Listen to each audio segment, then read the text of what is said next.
जय हिंद मित्रांनो, मी सुमित अस्ताल, युवा जिल्हा उपाध्यक्ष आम आदमी पार्टी। आज आम आदमी पार्टीच्या वतीने उत्पादन शुल्क वरोरा इथे निवेदन देण्यात आले।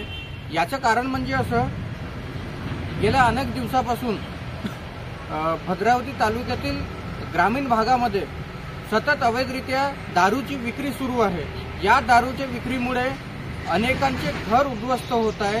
त्यामुळे अनेक गावांमधून आम आदमी पार्टीला या विरोधात तक्रार येत होती आणि तेच तक्रार घेऊन आज आम्ही निरीक्षक साहेब उत्पादन शुल्क वरोरा इथे त्यांना भेटलो। त्यांना हे निवेदन दिलं। त्यांना आपबीती सांगितली की ग्रामीण भागात कोणत्या पद्धतीनं अवैध दारू विक्री खुलेआम सुरू आहे म्हणून, आणि यावर तत्काळ कारवाई करण्यात यावी अशी विनंती केली।